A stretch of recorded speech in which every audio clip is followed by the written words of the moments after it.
So here are a couple what I'll call advanced journaling tips in JMP. They're not particularly advanced, but they're things that are sometimes helpful, although not necessary. One of the things that's useful sometimes, especially when you have a long journal, is to add a few notes for yourself or to change some of the default titles. So for example, if I have many graphs, I might want to be able to keep track of what they're graphs of.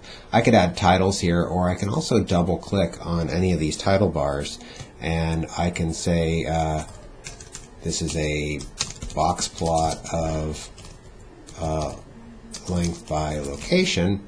And the nice thing about having a meaningful name there is I could save some space and minimize that for now while I work on something else. So you can actually give meaningful names to these gray bars that help you organize your output. So table of lengths by location. So that's a neat little trick that you can use when you help organize your journals.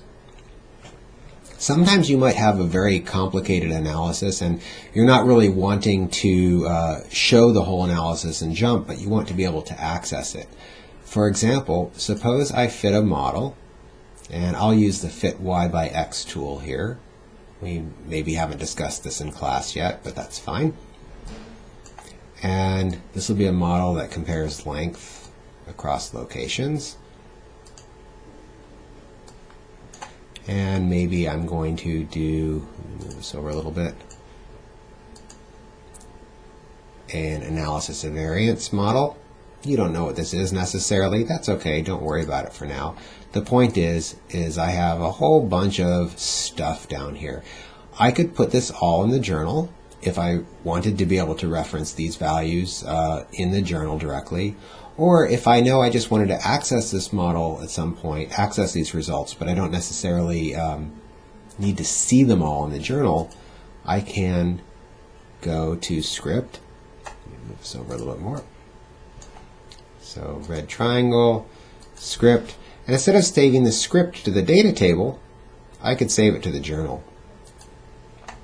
And you'll see what that has done is put a little link down here at the bottom of my journal. So it's not showing me all of the output, it's just a little link. And if I click that link, it will actually rerun the analysis for me.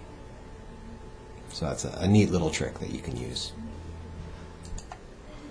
Of course, the name here is maybe not the most meaningful name, so we could right click on that and change the name.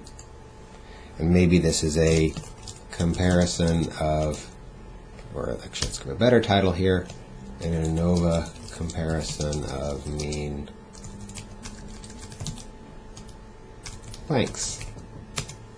And so when I click that, it will run that comparison. Something that happens sometimes that you should be aware of when you change computers. When I actually look at this script file, so if I right click on this and say edit, and then go here again to, I guess it's set script, it actually is showing me exactly what the script is doing. And one of the very first things it references here is opening this data file, the myexample.jmp. There's a path to this data file.